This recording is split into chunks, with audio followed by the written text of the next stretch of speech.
My name is Jesse O'Brien. I'm the writer and director of Arrowhead, which was a independent feature film made for around $180,000, basically made through throwing ourselves into the fire and getting it done. I think I always wanted to make movies since I was a kid, like most of us. Most filmmakers I know did it because they love watching movies, and I grew up thinking, I want to watch movies every day. And then eventually I came to a point where I thought I have to make movies every day. Eventually you kind of realize that people are actually behind the camera doing these things. When you learn that's a thing you could do with your life, you want to do everything you can to make it happen. So I slowly started to make films in high school, serious films, like trying to take it seriously in high school, and then eventually short films, film festivals, doing it any way you know how to do it. The seed of Arrowhead began when Sam, my best friend and cinematographer, said, we have to make a feature, like let's just stop talking about it, let's just do it. So I thought, what can we do in Australia with what we have? We've got a lot of deserts, and we can probably afford one actor. So I said, let's do a movie about a guy in a desert. I ended up writing the script. Took, I don't know, 2 years to write the draft. I'd never written a script before, so I just sort of learned how to write in that feature-length format, and then eventually had one, tried to shop it around to people, but didn't have anything to back myself up. So eventually we made a short film based on the concept, and it's that short film that got the project traction. The short and the feature film are both adaptations of the feature script, because the script had been long written first. Then we made the short film for about $600. We just got friends together, went out into the desert, did a one-day shoot. All we spent money on was a hotel room and some food, and got it done. And it was that gained some attention when we tried to crowdfund the feature idea for $40,000. We didn't raise the $40,000, we only got about $21,000. But what it did give us was a lot of attention. People started seeing it, sharing it around, and randomly, this never happens, but TV1, who was a Foxtel channel at the time, called us and said, we love your short film, we know you didn't succeed with your crowdfunding, but we want to help you make it. They ended up giving us more money than we asked for, and looking back, if we had done it for $40,000, I do not think we would have survived. I think the writing process is different for everybody. I tend to shift my method a little bit here and there. I've written another one since Arrowhead, another feature script, and I'm writing another one now. And with Arrowhead, I didn't know what I was doing, didn't know how to do it. So I would write for maybe 3 or 4 hour blocks when I could. And then each time I would sit down again to write, I would read over what I'd written. And I'd think, that's terrible, I'm going to rewrite that. So I would just continue to rewrite what I'd done. I would never get past the 20 or 30 page mark. Eventually I did get through it. And when more people came on board the project, they gave me a lot of feedback, and I had to learn to take notes and get it into something that was a lot more manageable and filmable. The next time I wrote a script, I realized that it's much easier to just keep writing, just keep going. Even if you're writing trash, get to the end, then at least you have a completed script to go back and edit. So your method changes all the time, but with Arrowhead, it was just a matter of evolving it into something that was this big to something that was this big. The cinematographer, Samuel Balch, he's been my best friend since high school, so we've always worked together. We have a very good vocabulary together. We speak each other's language, so we have a great working relationship, and that began definitely in pre-production for this film. We made sure we were both discussing every frame. We storyboarded together using 3D software called FrameForge 3D. We probably storyboarded 90% of that movie, and then so he was involved very strongly from an early point. Even on set, every morning we would sort of go to set and look at these storyboards and throw it away, throw everything away, because we realized very quickly we couldn't get everything. So yeah, the discussion between me and the DP is, I think, probably the most important type of discussions that we were having. It's essentially one of the most important relationships on a set, because you have to communicate with each other and you have to both share the same vision. We shot Arrowhead, we split it up into 2 halves. The first half was in Melbourne, in a shed, suburban shed, where we just built an interior spaceship shuttle. Over the course of about a year, we just spent weekends doing it. And then the other half was in Cooper Pedy. So we drove 16 hours, about 25 people, drove up to the desert and went through war together to get it filmed in the 40-degree heat outside every day for 12 plus hours, battling through flies. And most of us had never done a feature before. It was definitely the best way to learn how to make a movie, and also how not to make a movie. The biggest challenges on Arrowhead were probably weather-based. It sounds like an easy answer, but it's just true. we did pretty amazing work in the first half of the shoot when we were inside and we were comfortable and we could control the lighting and the actors were just having a great time in the zone of our shuttle. Then as soon as we hit Cooper Pedy, as soon as we hit that weather, it was just hell. You physically can't move faster than the rate we were moving. We couldn't get more than 13 shots a day. We'd planned about 22 shots a day, and we physically could not do more than 13. That was on our best day. So it's just a matter of, yeah, like energy levels have to be pushed to their limits, and ours really were. And what was worse than the heat, though, was flies. Because just before we got there, it was summertime, which is the worst time to go to the Australian desert. A big windstorm had happened north of Cooper Pedy, which had pushed all the flies to where we were. So I'm not exaggerating. People still see the movie and say, why are there so many flies? Why didn't you remove any? But in reality, I did remove as many as I could. You just can't physically remove them all because it's literally clicking on a fly one at a time. There's maybe 80 flies in one frame, 25 frames per second, which is the frame rate we finished in. It's just impossible to get rid of them all. It's literally photoshopping. So that created post troubles, but also in production, it was horrible. We had to wear fly nets on our heads, so we all looked silly. We could barely communicate. At lunchtime, we didn't have shelter except for this one little pop-up tent that we sat under, and we just had to lift our fly nets to put our sandwich up into our net to eat it. Because if you take the fly net off to eat, it's just covered in black living objects. It was horrible.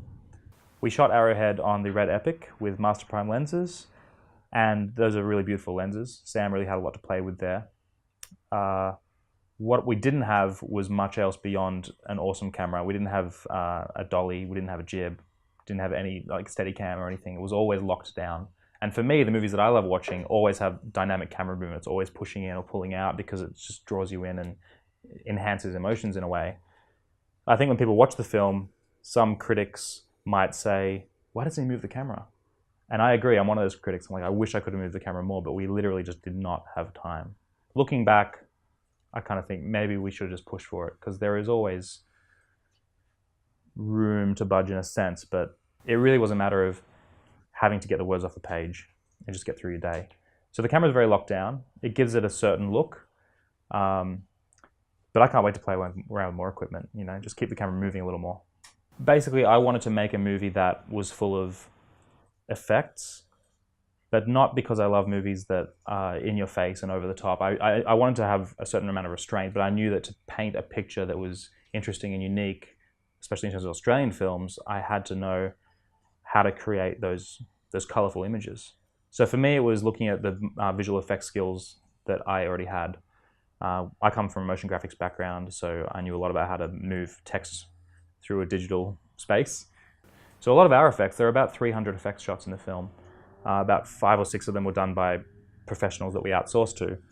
But Sam, the DP again, and we edited the film together too, and we shared the load of 300 effects shots ourselves. We sat in a room for 5 months together on 2 iMacs and just got it done in his house. It was hard. We divvied it up. I did all the screens. Reef is a robotic character in the film who's basically, he's always got something going on his screen. It's really just a living computer. So I did all of those and Sam would track them into the shots. Sam did all the planets in the sky. There are a few more complicated things that you don't really see in the real world. We just have to sort of figure out how to do. By the end of that 5-month period, there were things that we didn't shoot because we didn't know how to do the effects. That looking back, we now realize we could have learned how to do the effects because we learned so much by the end of it. But less is always more. So again, what I didn't want to do was jam pack it full of effects, but I wanted to rely on effects just to tell a story that was just colorful and unique.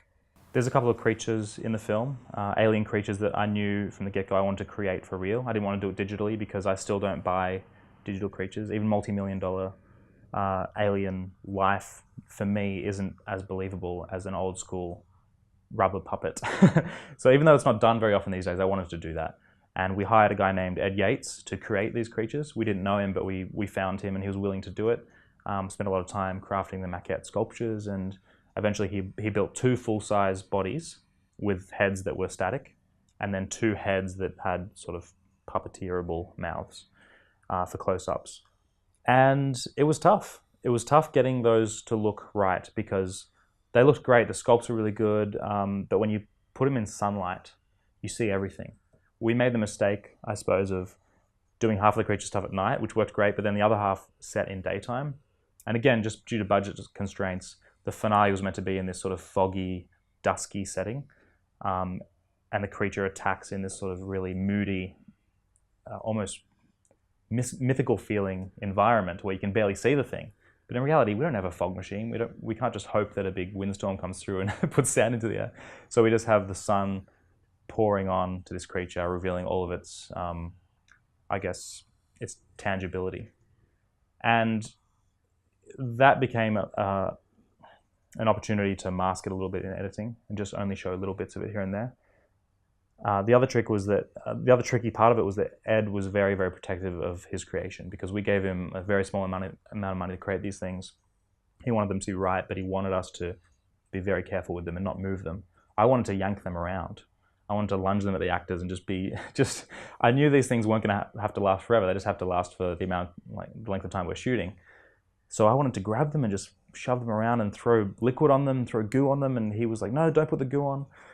And Dan, our lead actor, felt the same way. Like he was like, put more goo on there. It's not slimy enough. So he ends up at one point when his character's being attacked in a cave, he's got his water bottle and he's drinking it and he's spitting onto the creature just to make it wet and just to make it have a bit more fluid on it. And it worked. So I think when you're working with practical things, there's a lot of things you have to manage. One of those things is that they are real objects that people are protective of. But for me, it just came down to these things have to look real. And I think in the end they do. I've got a lot of positive feedback about how, they don't look like the T-Rex from Jurassic Park, but they look real. They were actually there, and I think people value that. We have a really good cast. I think everyone is really solid, and that's pretty rare on an indie film because you really have limited options sometimes when you're not offering much money. But we have one name in Australia, and that's Sean McAuliffe. I don't know if, I don't really remember, to be honest, if I always wanted Sean from the start, but I remember thinking at one point, it'd be great, Sean McAuliffe would be great. I just sort of thought of it. And then a friend said, well, I know Sean McAuliffe vaguely. He knew someone who knew him, who worked with him on his show. And that guy was our boom operator, Nathan Dodd. He had this connection. So Nathan sent the script to Sean McAuliffe, and Sean said, send it to the agent. And we heard back, and he said yes. And he did it for the very small amount of money that we had. So there's no real story behind getting Sean. It was just that he was vaguely interested in playing a robot. He gave a little funny quote to the press, I think, about how when he was first approached, he didn't know how he fit into a small computer, but then he found out it would just be a voice, and he signed on. But we met with him first, and we talked to him about the project before he said yes, and he was just so receptive. He loved that it was Christian DeLessi, the producer, and I that went and met with him, and he just loved that we were trying to do something despite all the odds, and he just wanted to be supportive and help. For him, it was very easy. He came in and did one day of recording before the shoot, and then he had one day booked for post-production because a lot of story changes occurred on set. He came back in and re-recorded some lines. And his character Reef was actually a great tool because we did need to sort of scrap a few scenes because we couldn't film everything the way it was intended. And we had to sort of take some of Dan's performance and recut it into something else. So when you have a character that's essentially just a face, a robot screen, a computer screen, you can re-record that dialogue and rejig it all. So it was very, very handy. We knew we were never going to have a theatrical release because we couldn't afford to buy the theatrical rights from the actors. So we basically bought VOD, DVD, and ancillary rights. So the actors were never going to have their heads up on the big screens. It's just something we accepted early on. In fact, we were funded as a TV movie. So we were meant to debut on television, which is sort of another reason we didn't push for theatrical rights. Eventually, the channel that funded us went defunct and no longer exists, so we were set to be essentially an independent film and not a TV movie.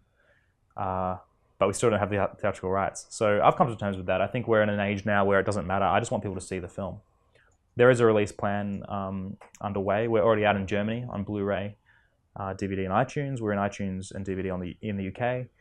And we're about to come out in Australia. We've just secured a pretty decent deal. So I don't mind that people aren't going to go see it on the big screen. I don't know if this kind of movie would work on the big screen without big name talent. There's people like us, filmmakers, who want to see films because they inspire us, films like this because they inspire us, that we could do something similar. But general audiences, without the marketing power behind big releases, they wouldn't flock to see it. So I think VOD is where it will hopefully become strong. A lot of sci-fi does well on VOD.